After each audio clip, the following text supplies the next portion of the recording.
Siempre cuando dice la Escritura que está bueno probar lo que escuchamos, ¿sí? O sea, uno escucha una predicación y está bueno razonar lo que se está diciendo, pero algunos razonan tanto, y como algunos tienen mucho tiempo en el Evangelio, es como que se les va yendo esa espontaneidad que el Señor dice que tenemos que tener como niños, ¿sí? Entonces es bueno a veces tomar el riesgo de decir, voy a recibir esta palabra como de parte de Dios. Yo soy un observador a veces muy a menudo de la sociedad, y me acuerdo de algunas cosas que me contaba mi mamá, cómo se distraían los niños cuando eran chiquitos, cuando ella era chica. Y, por ejemplo, un día que llovía, hoy ¿qué hace un chico un día que llueve? Tiene su computadora, y si no le anda la computadora, tiene la tablet, y si no tiene el celular para poder hablar por WhatsApp con 200 chicos amigos que tiene. O sea, es como que se les ha coartado la posibilidad de aburrirse. Y dicen los que saben mucho de este tema, es que el aburrimiento da origen a la inventiva. Porque estoy aburrido, no sé qué hacer, entonces inventa. Entonces ahí tenés un chico que agarra un palo de escoba y hace que es un caballo. Y entonces para él es un caballo, ¿verdad? Pero ya no existe eso. Y todas las cosas que inventaban antes los chicos surgían del aburrimiento o de que no sé qué hacer, pero ahora no tienen posibilidad de aburrirse. Es como que se ha limitado la tolerancia a la frustración de tener que esperar o de no tener nada que hacer, ¿sí? Y en realidad, bueno, estamos asistiendo a una generación que vive de esa manera. Si uno va al médico y tiene que esperar, vas a ver que toda la gente está con su celular hablando con alguien, porque no existe ya esperar sin hacer nada. Y es como que hay muchos chupetes electrónicos que calman la ansiedad de la gente, ¿sí? Y porque, claro, el nene protesta, llora, papá, no sé qué hacer. Bueno, si le llegás a decir a tu hijo, lee un libro, es como si le dijeras, no sé, terrible, un tormento parece que le estuvieras dando. Y me acuerdo que mi mamá me decía, yo leía unas novelitas que había, ¿sí? Entonces cuando terminabas de leer la novelita te ibas al kiosco y le dabas la que ya habías leído y te daba otra nueva y por 5 pesos, no sé. Entonces te cambiaban la novelita y todo el tiempo había algo para hacer. Pero leían por lo menos, ¿verdad? Entonces me parece como que estamos anestesiando una parte del carácter que es importante desarrollar. Pero ya es normal, ya se ha naturalizado, ya es así, ya no nos cuestionamos. Pero creo que estaría muy bueno que digamos, podamos ejercitar nuestro carácter. Y la Biblia habla mucho de nuestro carácter. Esta semana tuve varias entrevistas y con 2 personas tuve la oportunidad de hablar un poquitito del carácter. Porque también algo que siempre me intrigó, y seguramente esto me han escuchado decir, es por qué algunas personas se desarrollan más rápido en la fe y otros un poco más lento. ¿Por qué algunos tienen altibajos? ¿Sí? De repente tienen buenos momentos con Dios, adoran al Señor, congregan, leen la Biblia, por ahí ayunan, pero tiempo después su conducta dista mucho de aquella. Es como que tienen doble ánimo, me pregunto. La Biblia habla del doble ánimo, ¿sí? Entonces, digo, realmente no sé si hablamos debidamente o lo suficiente en las iglesias acerca del carácter. El carácter es algo que Dios quiere afectar para transformarnos. Yo no sé si estarás de acuerdo o no, pero definitivamente que Dios quiere transformar nuestro carácter. Quiero que leamos un versículo, ¿sí?, que está en Mateo capítulo 11, es muy conocido.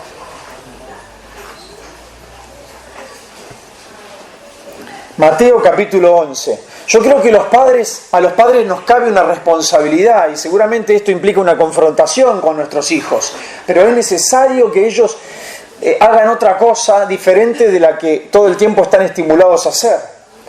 Bien, Mateo capítulo 11 es muy conocido este pasaje, pero de tan conocido creo que ya estamos vacunados contra él. Así que vamos a ver si podemos poner un poco de atención. Capítulo 11, versículo 28. Voy a leer la Nueva Versión Internacional, dice así: vengan a mí todos ustedes que están cansados y agobiados, y yo les daré descanso. Carguen con mi yugo y aprendan de mí, pues yo soy apacible y humilde de corazón, y encontrarán descanso para su alma, porque mi yugo es suave y mi carga es liviana. ¿Sí? Entonces, el versículo 29 dice: aprendan de mí. ¿Sí? La Reina Valera dice que soy manso y humilde. Aprendan de mí es un acto de la voluntad. No está escrito ahí para que... O sea, el Señor dice: aprendan de mí. Y por otro lado, la humildad conlleva bendición. Dice la Escritura que Dios al que es humilde lo va a exaltar. ¿Sí? ¿Cuántos, si se analizan, si tuvieran un momento y dijeran: yo soy humilde? Soy humilde. Si a alguien le preguntaran cómo soy yo, ¿me describirían como una persona humilde? Si la respuesta, sospechás que la respuesta es no, hay algo que tenés que aprender. Por más que tengas muchos años de iglesia, porque la humildad trae bendición. Y la única vez que Jesús habló de sí mismo, de cómo Él era Él, la única vez en la cual Jesús habla de sí mismo es esta: aprendan de mí. Yo soy manso y humilde. Aprendan de mí. Entonces, todo aquel que le gustaría ser exaltado, pero por Dios, debe humillarse deliberadamente, debe hacerse humilde deliberadamente, debe ser maleable, debe, por más que tengas 200 años de iglesia, ¿sí?, decir: bueno, yo estoy dispuesto a ser enseñado. ¿A cómo es esto? A ver, ¿sí? Este es un riesgo que tenemos los que ya tenemos algunos años de estar en la iglesia, de no poner mucha atención a lo que se hace o a lo que se dice, porque claro, ya lo escuché este pasaje, entonces es como que hay una distancia entre mi corazón y lo que se está diciendo. Todo el tiempo tenemos que combatir contra esto los que tenemos algunos años de iglesia, ¿eh? No se duerman, no se duerman. Dice la Escritura que tenemos que ser como niños. Los niños reciben la palabra, reciben las promesas, creen, ¿sí? Entonces, me gustaría que tengas la capacidad de ser humilde. El humilde dice: yo tengo que aprender mucho. Necesito aprender. No sé si esto le sirve a alguno de ustedes. ¿Sí? ¿Le sirve a alguno? Buenísimo. A mí no, pues yo ya soy re humilde. Bueno, ahora,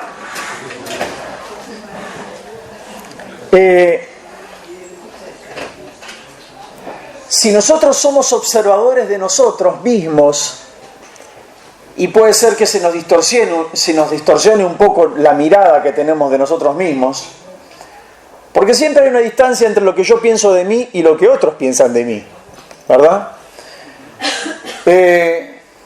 Creo que todos los días, no hablo del domingo, hablo de durante la semana, tenemos que hacer ajustes en este aspecto, ¿sí?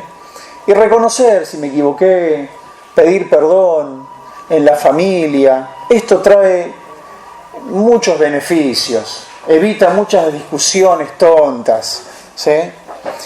Bien, entonces yo hoy quiero hablar del carácter, estoy hablando del carácter, el carácter, ¿sí? Dios quiere moldear nuestro carácter. Esa es la voluntad de Dios, moldear nuestro carácter. Vamos a buscar otro versículo que está en Romanos capítulo 12 y también es muy conocido ese, ¿sí? Romanos capítulo 12. El que no tiene Biblia tome la costumbre de traerla, ¿sí? De leerla. Romanos capítulo, ¿sí? 12, versículo 2, es otro acto de la voluntad. Ya lo he dicho esto, pero sin temor a equivocarme, la persona que es dueña de su voluntad, más tarde o más temprano, va a triunfar en la vida. ¿Querés triunfar en la vida? Sé dueño de vos mismo. Entonces esa persona va a triunfar, le va a ir bien. Tal vez tarde un poquito más, un poquito menos, pero esa es la clave para triunfar en la vida, ser dueño de mi voluntad. Yo quiero hacer esto y lo hago. Me equivoqué, me colgué, no pude, lo vuelvo a intentar, lo vuelvo a intentar. Este es el secreto del éxito. Las personas que lograron grandes cosas no les salieron de entrada bien, fueron perseverantes. Vamos a ver Romanos capítulo 12, versículo 2. Dice así: no se amolden al mundo actual, sino sean transformados mediante la renovación de su mente, y así podrán comprobar cuál es la voluntad de Dios, buena, agradable y perfecta. Entonces, no se amolden al mundo actual, sino sean transformados mediante la renovación de su mente. A mí me parece que este versículo está hablando de actitud. Yo soy un convencido de que uno puede vivir de una manera diferente una misma situación dependiendo de la actitud que uno le ponga a la situación. Hay personas que se deprimen por la misma cosa que otras personas dicen, bueno, vamos a intentarlo de nuevo. Entonces tiene que ver con la actitud, y Dios nos dotó de actitud. No puede ser, y mucho menos en los cristianos, no puede ser que las cosas nos dominen. Esto nos habla de una cierta debilidad. Entonces, la Biblia habla mucho de la actitud, y la actitud tiene que ver mucho con el carácter. Yo leí algo que dice así, tal vez alguno de ustedes, si yo tuviera una entrevista personal y le preguntara, ¿a vos te gusta cómo sos? ¿Te gustan las cosas que haces siempre? Tal vez alguno de ustedes me diría, no, hay veces que hago cosas que no me gustan. Hay veces que me siento de una manera que no me gusta. Tal vez te puede pasar, no en todo, pero puede suceder. Y quiero decirte que si nosotros podemos cambiar nuestra manera de pensar, esto va a cambiar nuestra manera de sentir y luego va a cambiar nuestra manera de actuar. Por favor, esto es importante. Si nos determinamos a cambiar nuestra manera de pensar, vamos a sentir también diferente y vamos a actuar diferente. Entonces todo se origina con una decisión, con una actitud de cómo voy a pensar frente a esas cosas de todos los días. ¿Qué pensamiento voy a poner y qué pensamiento voy a desechar? Yo creo que muchos pueden decir amén a esto, tal vez, pero en realidad, en general, tenemos cierta rigidez y nos justificamos en lo que sentimos porque decimos, bueno, pero mira lo que me pasó. Entonces como que justificamos lo que sentimos y lo que hacemos por algo que sucedió, pero en realidad el Señor dice que nosotros tenemos dominio aún de lo que sentimos y de nosotros mismos. Tiene que ver con una actitud mental. No es tanto por lo que siento, sino por lo que sé. Hoy oraba, alguien dijo eso mientras estábamos en la oración antes de la reunión. Tiene mucho que ver mi convicción. Y no estoy hablando de algo espiritual solamente, sino de las luchas que tenemos todas las semanas, todos los días. ¿Sí? Estuve hablando esta semana por teléfono con Juan José Chorrarín, con el pastor, mi pastor. Y siempre me resulta muy enriquecedor hablar, ¿no? más me gusta escucharlo, porque siempre dice algunas cosas que yo digo, está bueno, y uno aprende, ¿verdad? Es un hombre, los que no lo conocen, que tiene una muy vasta experiencia y además se mantiene espiritual, no se ha profesionalizado en la fe, sino que ama al Señor y está bueno ser así, ¿verdad? Yo creo que es una gran cualidad tener experiencia y al mismo tiempo tener un temor de Dios. Entonces yo le comenté, le dije, de algunos casos, no hablé de personas, sino que, a ver, dije, la verdad que hay algunos casos en la pastoral que son más complicados que otros, ¿sí? Y él, bueno, hablábamos, ¿no? Bueno, como co-obrero, pero yo aprendiendo un poco de él, y me mencionó algo que me dejó pensando, y que se lo voy a compartir en unos momentitos, ¿sí? Antes quiero que leamos un versículo más. Yo les dije esto para que generara un poco de expectativa. Está en Efesios capítulo 4, el versículo que quiero leer, para que ustedes vean. A mí me gusta que la predicación tenga un contenido bíblico y que ustedes puedan encontrar en sus Biblias un fundamento de lo que estamos compartiendo. Efesios capítulo 4,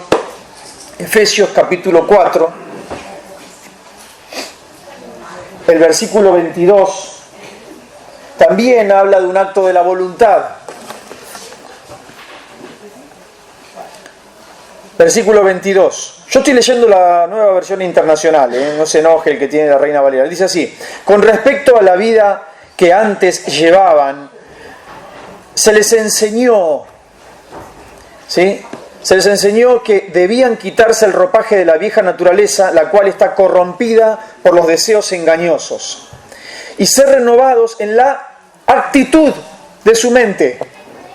¿Sí? Ustedes tienen que renovar la actitud de su mente y ponerse el ropaje de la nueva naturaleza creada a imagen de Dios. ¿Sí? Una nueva naturaleza creada a imagen de Dios. Entonces, me quiero detener un poquito acá. Seguramente, yo creo que se ha hablado, pero bueno, tal vez hay alguien que no lo escuchó.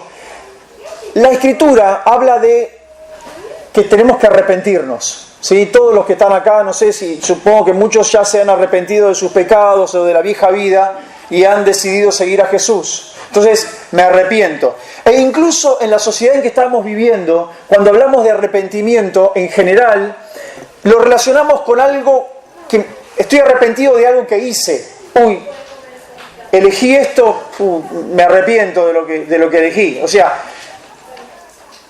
puntualmente haciendo referencia a algo. En términos espirituales, nos arrepentimos de nuestros pecados, de haberle fallado a Dios, de haberle ofendido a Dios. Nos arrepentimos, ¿sí? Uy, decidí tal cosa y ahora estoy arrepentido. Siempre en referencia a algo. Pero en realidad, la palabra arrepentimiento significa cambio de mente. Cambio de mente. No remordimiento por algo que hice mal. No está mal aplicarlo a un arrepentimiento de pecados, de otra vida que ofendía a Dios. Pero en realidad, arrepentimiento no es llorar y sentir remordimiento por algo que sucedió, sino es cambiar la mente. ¿Estamos acá? Entonces, si consideramos que arrepentimiento es cambiar la mente, podemos aplicarlo a algo que no tenga que ver con el pecado, sino con cambiar mi manera de pensar. Adoptar la manera de pensar de Dios. Acá leíamos recién el versículo 23, que dice, ser renovados en la actitud de nuestra mente. Cuando el apóstol le escribía esto, se lo escribía a la iglesia, gente que ya se había arrepentido, que ya eran salvos, pero le están diciendo, ustedes no se amolden al mundo, no se amolden a todo lo que ven en la televisión o a cómo el resto de la gente actúa. Ustedes tienen que ser diferentes. Cambien. Esto, en este sentido de la palabra arrepentimiento estoy hablando ahora. Entonces, concluimos en que arrepentirnos en el sentido de cambiar de mente, tenemos que hacerlo todos los días. Esto sirve para el matrimonio, sirve para la familia. O sea, es para todos nosotros. No dejemos en el cajón del recuerdo de aquel día en que acepté a Jesús, ¿sí?, la palabra arrepentimiento. Ya no lo necesito más. No es así. Arrepentirnos es cambiar la mente, adoptar en actitud la mente de Cristo. Hablando con Juan José, le comentaba que este tema que me gusta investigar, de la pastoral, y hoy hablaba con alguien que me mencionaba, es mucho más fácil predicarle a alguien nuevo y no hablarle nunca más, que después seguirlo, llamarlo, traerlo, ayudarlo a que se establezca, que se afirme, qué sé yo, claro, porque la pastoral es la de todos los días, ¿sí? Entonces se decía, hay algunos casos, le digo Juan José, en que tengo una entrevista con alguien que viene con la vida chocada por todos lados, que parece que le pasó un camión con acoplado por encima, pero viene y te das cuenta que la persona es tal cual, y que realmente quiere un cambio, y que hasta te asombrás por las cosas que le sucedieron, que tenga deseos de conocer a Dios. Y entonces yo salgo bendecido de esa entrevista que me vienen a pedir. Y a veces tengo una entrevista con alguna persona de la cual no estoy del todo seguro que sea así como me está diciendo. Y que si vos me preguntás, ¿vos pondrías las manos en el fuego? ¿Me entendés? No estoy tan seguro. Entonces él me decía, hay hermanos que tienen el Evangelio como una prótesis. Y después siguió la conversación, pero yo después de colgar me quedé pensando, y me acordé, por ejemplo, del gobernador de la provincia de Buenos Aires, Scioli, que no tiene un brazo, entonces tiene una prótesis, porque tuvo un accidente, una situación traumática que él tuvo que vivir, derivó, que pudo haberse muerto, derivó en que se puso una prótesis, ¿sí? Y digo, una vez vi un video donde él estaba jugando al fútbol y no tenía la prótesis, se saca el brazo para jugar al fútbol, porque para jugar al fútbol le molesta la prótesis. Y yo dije, para muchos el Evangelio es una prótesis, porque no les duele, ¿sí? Si te pellizcan cualquier parte del cuerpo te duele, pero si te pellizcan la prótesis no te duele, simplemente porque no es parte tuya. ¿Sí? Me sirve, me conviene, entonces la uso. Pero cuando no me conviene, me la saco. Entonces, ¿por qué sucede que algunos avanzan en la fe? Porque durante la semana, ¿sí?, la gente que tiene el Evangelio como una prótesis, se dan permisos de escuchar cualquier música, de ver cualquier cosa en la televisión, de juntarse y hacer cualquier cosa con cualquier amigo, ¿sí? Entonces se desatornillan la prótesis, la dejan ahí, viven la vida como mejor les parece y se dan las autorizaciones que quieren darse. Pero parece ser que luego o Dios no los escucha o no, tarda mucho en responder o tienen muchas luchas internas, porque como Dios obra desde adentro para afuera, ¿sí?, hay algunas situaciones en las cuales no avanzan, simplemente no avanzan o sienten que Dios está muy lejos, ¿verdad? Ahora, lo contrario, dije, necesito algo que sea lo contrario para esto. Y me acordé de una predicación vieja mía, ¿sí?, del licuado de banana. ¿Sí? El Evangelio tiene que ser como el licuado de banana. Porque cuando vos licuás la banana y la leche, ya no podés separar nunca más la leche de la banana. ¿Sí? Ya nunca más se puede separar. Todo es licuado. ¿Se entiende? Cuando estamos mezclados con el Espíritu Santo, todo está mezclado. El Espíritu Santo está conmigo en todos los momentos de la semana. Estoy siendo impartido todo el tiempo por el Espíritu. Hay un riesgo en esto, y yo lo mencioné el domingo pasado usando otro pasaje. Hay un riesgo en esto, no vas a disfrutar del pecado. No te vas a poder desatornillar la prótesis. Ya está mezclado. Ya forma parte de tu vida. ¿Entendemos cómo es? Entonces, para que nosotros seamos afectados por el Espíritu Santo y modifique, moldee nuestro carácter, nuestra relación con Él tiene que ser como de un licuado de banana, donde está todo mezclado y ya no hay manera de separarlo. ¿Se está entendiendo? Alguien podría deprimirse. Yo en el lugar de este hombre también me pondría una prótesis, pero en este caso, bueno, te la podés sacar y te la podés poner, depende de tu necesidad. Tristemente, dentro de la iglesia del Señor hay algunos que no se identifican debidamente con el Evangelio y pueden separarse del Evangelio en determinadas circunstancias. Pueden hacer o decir cosas que no harían en presencia de otros cristianos, ¿sí? Se permiten decir palabras o mirar cosas que no te convienen. Simplemente no te convienen. ¿Me entienden? Entonces, creo, sin temor a equivocarme, que el Señor anhela una iglesia que esté mezclada con Él. Mezclada. Donde el Espíritu Santo siempre esté.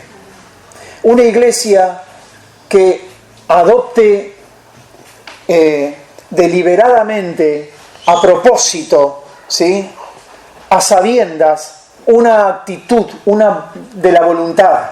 Es decir, yo quiero aprender de Jesús. Yo quiero moldear mi mente. Yo quiero renovarla. Quiero arrepentirme, ¿sí?, como forma de vida. Quiero ser humilde, porque entonces el Señor me va a exaltar. No sé cuándo sucederá, pero el Señor me va a exaltar y me va a bendecir, porque en la humildad hay bendición.